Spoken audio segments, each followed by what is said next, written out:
What if I told you all that you had a superpower? Like Wonder Woman life, you know? For real.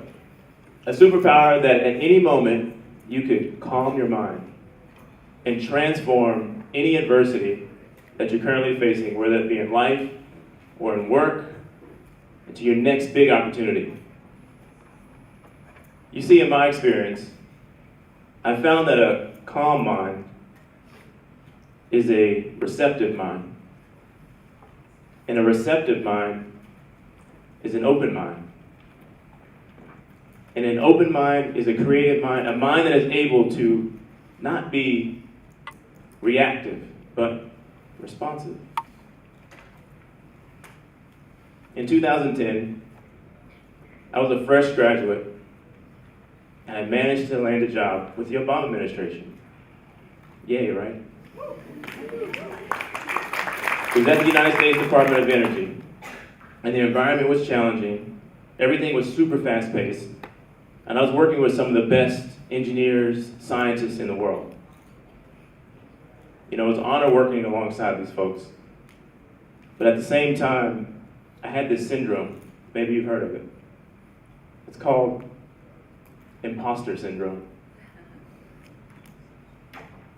It's one of these things when you have these questions that come up. You start to doubt yourself. You start to say, what am I even doing here? Do these guys even respect me? I don't know what I'm doing. This all came to a head one day when our chief of staff of the office had just came back from a safari in Kenya, and he told us he brought us all back a gift that represented how we worked in the office. So at one point, I'm like excited. Finally, I get feedback, because you know, if we get feedback, usually it's because you did something really wrong, okay? Or it could be really good. I finally get to know how I fit. So it's 8 a.m., our morning meeting. The sun is shining through the window that's facing the National Mall. We're all seated around the rectangular table. Chief of staff is at the head. So he's calling us up one by one.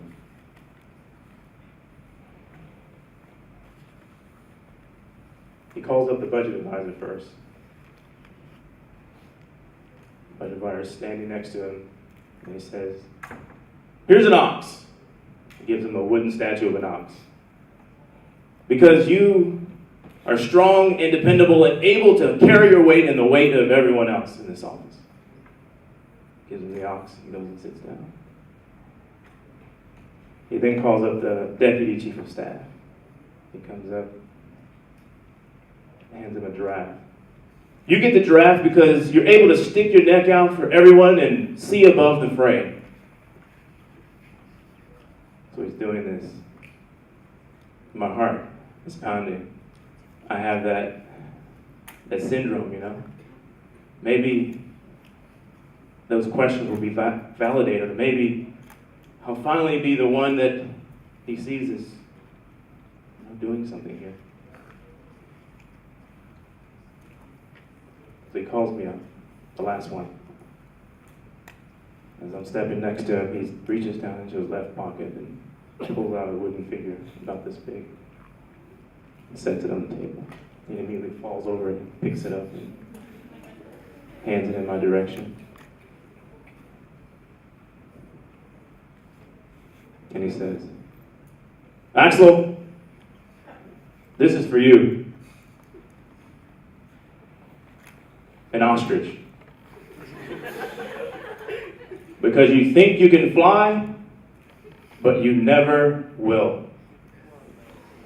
Hola. My heart has hit the floor. I'm angry, I'm humiliated. This guy just...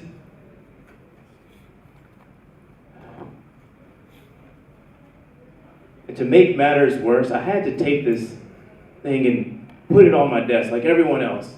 Proudly display it for the rest of the day. Look at it. But at least I knew one thing. I knew where I stood. That I don't even stand at all. It was awful.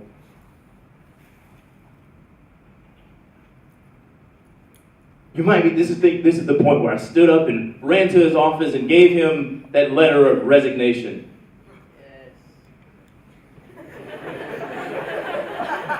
But I didn't. It took me 5 years. 5 years to finally make the change I needed to improve my life. I'm sure you will probably go through something like this. That's why I'm sharing it with you. This imposter syndrome thing is real. Or you may have gone through something like this before.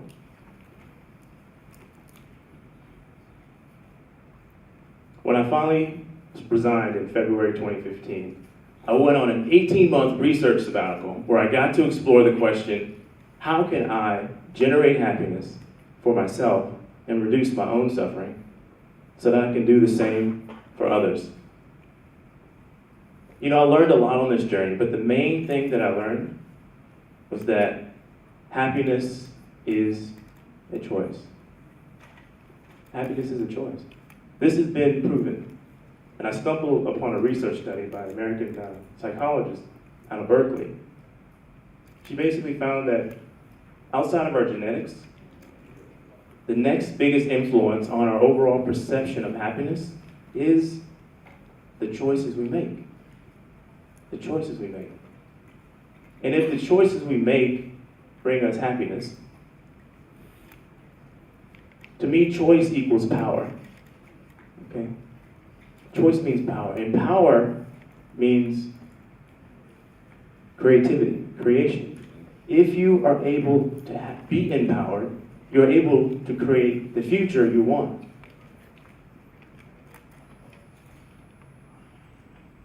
This notion was kind of echoed in this.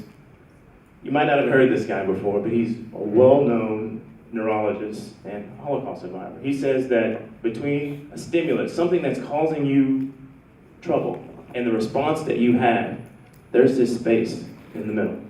You gotta realize that there's a space you can choose, and in that space lies our power to choose how we want to respond. It might seem simple, but it's quite big. And in that power, in our response is our power, is our freedom, is our growth, is happiness to me.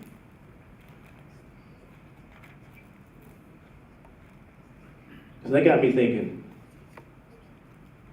you know, what's the common thread here? What is the common thread about this creation thing? That, to me, the first point of creation, everything you see in this multiverse was started here, started with a thought.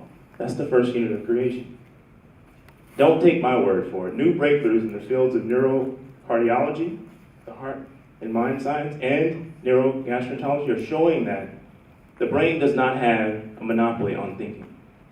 The heart and the gut can do some thinking of their own, and many times they're sending orders to the brain.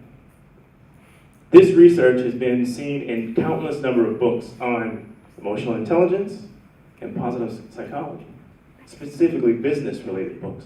Business leaders, some of the most successful companies, are leveraging the multiverse within them to make some of the best decisions, to make more creative decisions, make more innovative decisions.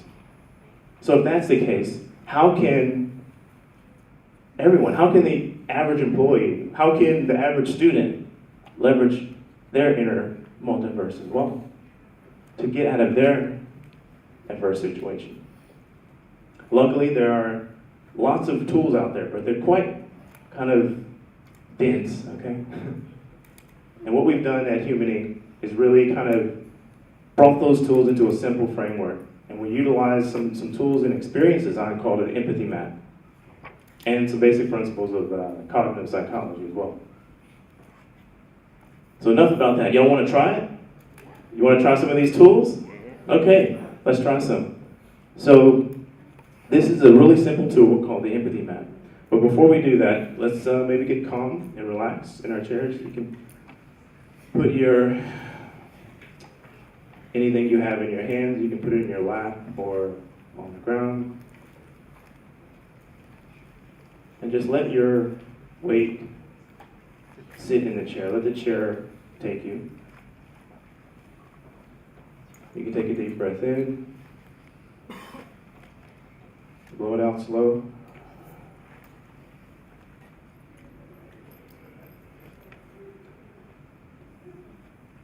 And just relax. You can even look down at the floor, close your eyes even, if you feel like it.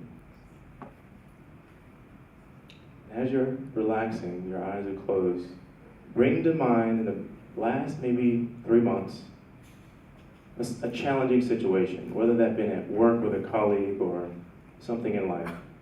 Let it come to mind. Let it come into your body, mind.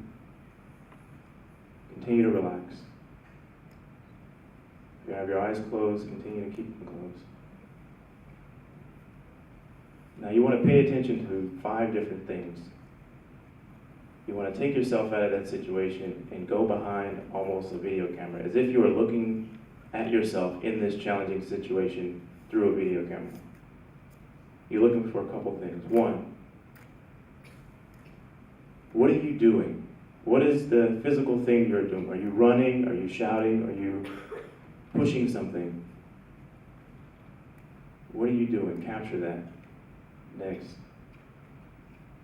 What are you saying? What are you saying to this person or to your colleague? What are you actually saying? Almost if you could capture it in a video camera. What are you thinking as this situation happened? What is going in your mind? What are the thoughts that are happening? Next, what are you feeling? What are those unpleasant feelings that are coming up? Capture that. And last, what are you needing? Given that you're having these unpleasant thoughts and feelings, what are you needing? And it's not something tangible, maybe. It's more of a value, possibly. You got that image? Hold it. Good. You can open your eyes. You can look back up here.